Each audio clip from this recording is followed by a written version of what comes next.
Hey guys, welcome back to my YouTube channel, or welcome to my YouTube channel. I am Megan, and I hope everyone's having a great day or night, you know, or evening or afternoon. Yeah, and today's video, if you couldn't tell by the title, is my burn story. So, because I have no other, I don't know what else to post, so we're doing this. Well, I do have a video and plan that will become upcoming. If you hear meows, that's my cat. This is Luna.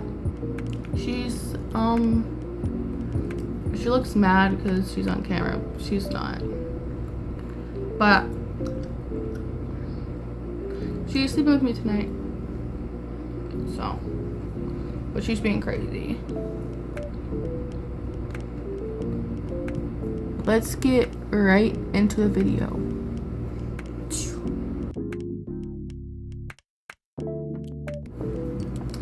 Okay guys, now let's talk about the accident. So my family always does like this four-wheeling weekend, Labor Day weekend before school starts. And my dad had like a leg surgery because like one of his tendons like snapped.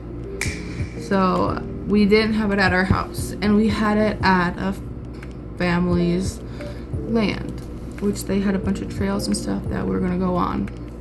It was August 30th, 2024 at 8:17 p.m. We were sitting at the campfire, and I was on my phone. So I was just, I don't even remember what I was doing on my phone, but I was on my phone. And I had one earbud in. And suddenly my music stopped, and I'm like, what the heck, why did my music stop? So I look up. I didn't hear the explosion, which I don't understand that, because I only had one earbud in, and for some reason I didn't hear it, but I didn't. But suddenly I felt like my music stopped, and I'm like, what the heck? So like I looked up because I was gonna fix it, and all I see around me is just red. So I'm like, what the frick just happened? And so I was like, I looked down, and I was wearing my favorite sweatshirt and black sweatpants, and I looked down and my sweatpants were on fire from my knees down. I suddenly started to crawl. I don't know where my shoes went. No idea. I had a claw clip in. Don't know where that went. And I suddenly felt someone jump on my legs, but I didn't feel it. Like it felt like someone went like that, but I didn't feel them jump on me because my legs were burned, so I couldn't feel, right? I was in so much shock. I looked behind me, and my dad is helping me up. So my dad jumped on my legs, and he got me up, and he's like, go that way. So I was Luna, get off the table. So the campfire was here. I was sitting right here, and then I started to crawl a little bit. My dad jumped on my legs, and he said, go that way. So I walked that way, and suddenly I'm standing. I'm not even like looking around. I'm standing still, just looking at the ground, trying to process everything. Until my mom walks over, and she's like, are you hurt? Are you burned? Are you okay? And I'm like, I was on fire, like just processing it. She's like, where? And I'm like, on my legs, and my hands hurt. I didn't know my hands were burned. I just felt that they were hurting. I don't know. And so my mom took my sweatpants off. She's like, I saw somewhere that like you take sweatpants off if you were burned, whatever. Like you take clothes off if you were burned. So she took my sweatpants off. She's like, anywhere else? I'm like, no. She smelled my hair singed. She's like, are you sure your head didn't get burned or anything? And I'm like, no, I don't remember. No, there's no way. And so I'm like sitting there, and my mom's like, okay, sit on this chair. So she put me like in this camp chair. So I'm sitting in the camping chair, and they come with 2 towels and gallons of water. So they wrap my legs and they wrap my hands. My hands were like this, and they wrapped my hands, and then they poured cold water on the towels so it would help with the pain. And it did. It helped with the pain so much, but I was still in so much pain. The pain that I felt that night was the worst pain I ever felt. Like, it was such horrible pain. I wouldn't wish it on my greatest enemy. I'm sitting there and I'm just screaming in pain. You know, honestly, the screaming was helping me not feel the pain. I still felt the pain. I'm just being delusional. And my cousin, he was 54. He passed from the accident. He was 100% burned, and he couldn't see because it was his whole face. I don't remember what he looked like. Thank God. Everyone says that I am lucky to not remember what he looks like. And I remember he walked over because he was following my screams. And the last words he ever said to me, and this hits so hard thinking about it,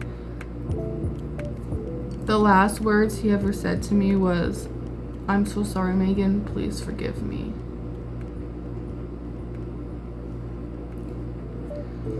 That was the last thing he ever said to me. And my mom said I never said it out loud, but I remember saying it out loud. And I remember me saying, "It's okay, it's not your fault, I forgive you," but my mom does not remember hearing me say that. And then she heard the ambulance coming, so she pushed him, and she's like, "Go straight, someone will lead you to the ambulance." And I'm like, I'm screaming in pain. I remember looking at my mom, and she was just so worried. Of course she is, like, I'm her daughter, and I'm on fire. I was on fire, and I'm in pain. I was in pain. Of course she's gonna be worried. So I remember turning to her and being like, "Mom, I'm so sorry. Please forgive me." She was like, "Why are you apologizing?" And I'm like, "Because you're worrying." Like, she's like, "You don't have to apologize right now. That's not your main priority." So I'm sitting there and I hear the ambulance coming, and all I can smell around me is gas on fire. The worst smell possible. So the ambulance come and the paramedics come in, and they're like, "Okay, how were you injured?" And I'm like, "I was on fire." They're like, "Okay, where?" And so I'm like, "My legs hurt." She's like, okay, your legs are on fire. And my mom's like, "Her hands too." I didn't know my hands were, but they were. Surprise, surprise. And so they're like asking me all these questions. They're like, "What's your name? When's your birthday? Where are you from?" They're like, "What's your social security number?" I'm like, "Girl, I'm 14. I was 14 when this happened. Of course, I'm not going to know what my social security number is. I still don't know. Okay? And so, after I finished the question, she's like, okay, we got to get her in an ambulance. So it's like, okay, can you stand up and walk to the ambulance? I look at them and I'm like, are you stupid? Are you dumb? My legs were just on fire. So I'm like, no, I can't. My legs hurt. And it's like, okay, can you stand up and turn to the stretcher? And I'm like, I'm gonna murder this guy. I'm like, I can try. I stand up. I don't know how I stood up, but I stood up. I turn and I sit on the stretcher. And then they wheel me to the ambulance. It's so bright you can't see anything. And because they couldn't get an IV in me, they kept trying, but they kept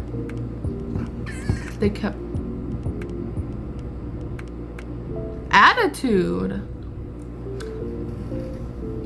They kept trying to like put the IV in me, but it just kept blowing. So they're like, okay, this is medical fentanyl, and they had me snorting up fentanyl to help with the pain.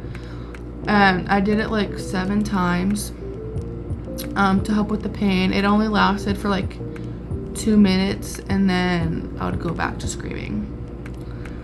So eventually the paramedics came in, the flight medics, because they called for 3 helicopters. And the flight medics come in, they're like, yeah, they gotta go to HCMC. And they get an IV in me, so I finally have pain meds and I'm finally better. And they're like, oh yeah, you're gonna be in a helicopter, you're gonna fly.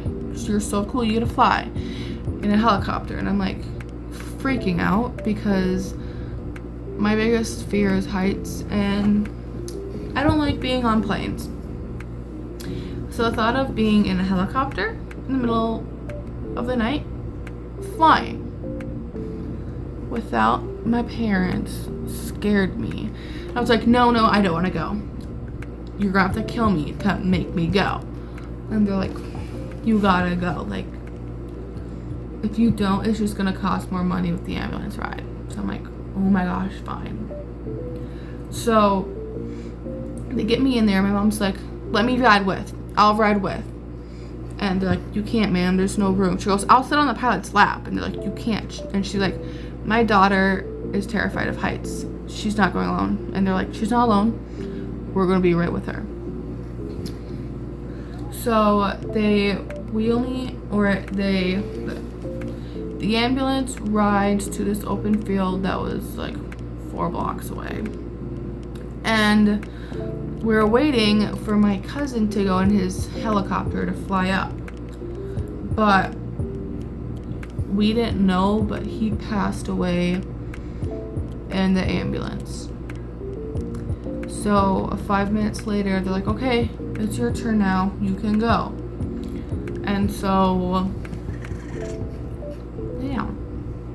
So they put me in my helicopter, and I am terrified for my life. I've never been on a plane before. I've never been in a helicopter. I don't like heights. My worst nightmare. And so they then started going up. And this is my God moment. It is my fire accident. Because when I started going up in the helicopter, I suddenly felt his presence with me in that helicopter, calming me down. And suddenly all my fear was gone. And that's when I knew God was real.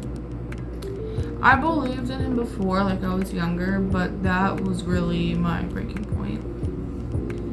So eventually, cut back 50 minutes later. It's only a 50-minute ride. And so I raised my hand, they press a button for me to talk into the mic in the headphones, and I'm like, how much longer?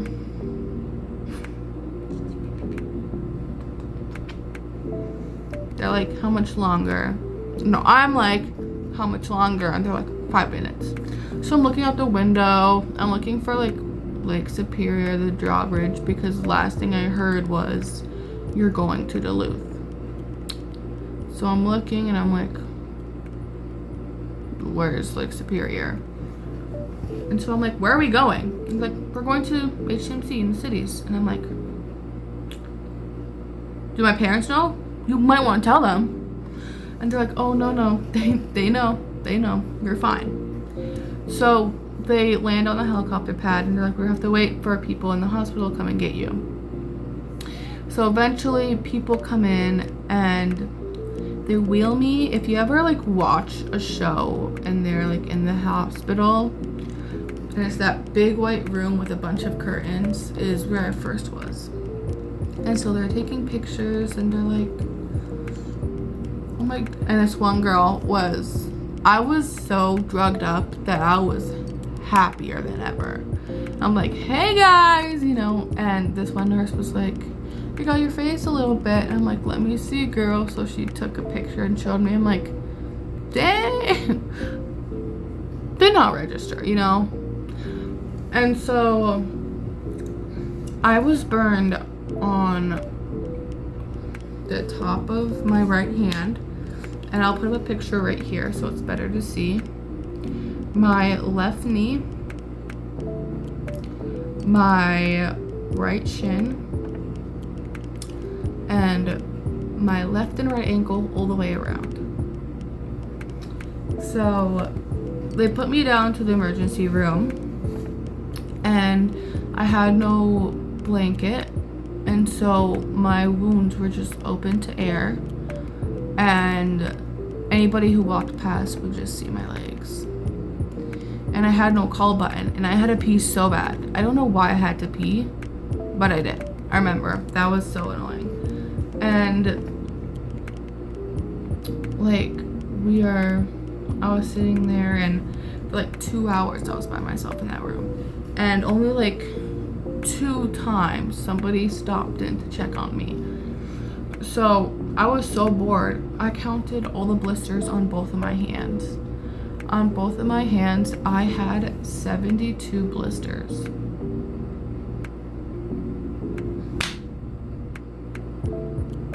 Oh, dang. That's a gnarly one. Look at that, Luna. And so eventually 2 hours later, I'm just sitting there and I'm bored. Finished counting all my blisters, 72 blisters on both hands, which is really crazy. And suddenly I hear my mom's voice being like, where's Megan? Blah, blah, blah. There's my daughter Megan. Blah, blah. She was burned in a campfire explosion. Stuff like that. And they're like, oh, she's right behind you. And the first thing I ask them when they walk into the room, and I'm like, where's Marvin? Who was my cousin who passed. And they didn't know how to tell me. They found out on the way there that he passed. And so I was like, where is he? And they're like, I'm sorry, Megan, but he didn't make it. And I wasn't crying. I was like, oh, it's a good thing that he didn't make it. He would have been in so much pain. Because he would have. He was 100% burned. They eventually bring me up to the burn unit, and I'm like, dang, this is a nice place. It looks like a hotel. Like, I thought it was a hotel. And so we're in there, and they're cutting my blisters open, and they're slowly cleaning my wounds. They had like these long Q-tips, and they're like rolling them across my skin, and it was the most painful thing ever. I remember that. And eventually I'm like, okay, stop. Like, it hurts. Stop. They're like, okay, tomorrow you'll be put under, sedated, and you will get really cleaned then. Okay. I was in the burn unit for 40 days. I had 2 major surgeries, and I almost lost my right leg because my burns were so bad on my right leg. My shin bone was burnt. So they didn't think they were going to make it. And you could see the tendon in my right ankle. And I didn't have circulation in my foot. So they were like, Luna, stop it. And so they were like, we don't know if she's going, if we're gonna have to cut her leg off. So they had an amputee doctor just in case, but luckily my grafts took, and they don't know how my grafts took. They told my parents and me, they're like, you're like we call you our miracle patient, because like we've had people who had burns just like you, like on the bone and on the tendon, stuff like that, and they did not take, and we had to amputate them. But for some reason, yours worked, and we don't know how. And I'm like, I don't know either. Okay, I don't know. So I could have been a pirate, guys. Hard. But yeah, and now I am a CIT in a burn camp called Camp Red that is so helpful, and I'm so thankful for them. They helped us. My parents stayed at this apartment called Pipers for Healing. It's the nicest place possible. It's for families who live far away to stay there. It's there 5 minutes from the hospital. It's a blessing, literally. And people ask to describe the place, and I'm like, I can't. Like, it's so great, I can't. Luna, come here. What are you doing?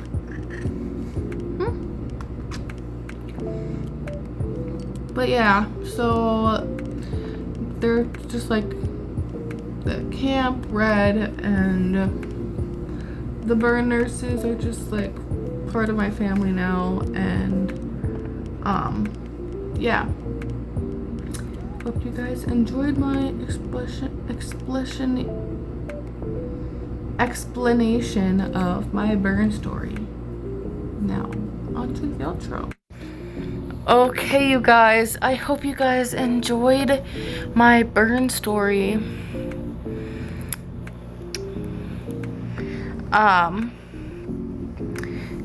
Yeah. My next video that I am going to be doing is a little vlog of me going down to the cities and doing a laser treatment, which is the laser treatment that I do is called a pulse dye laser. I'll explain it more in the video, but it's me getting my treatment done and stuff like that. If you guys enjoy the video, make sure to hit the like button, subscribe, hit that notification bell, and comment down below the fire emoji if you stayed all the way to the end. Bye, Luna. But yeah, and if you have any vlog ideas for me, comment them down below. Hope you guys have an amazing day, and I will see you all in the next video. Goodbye. Mwah.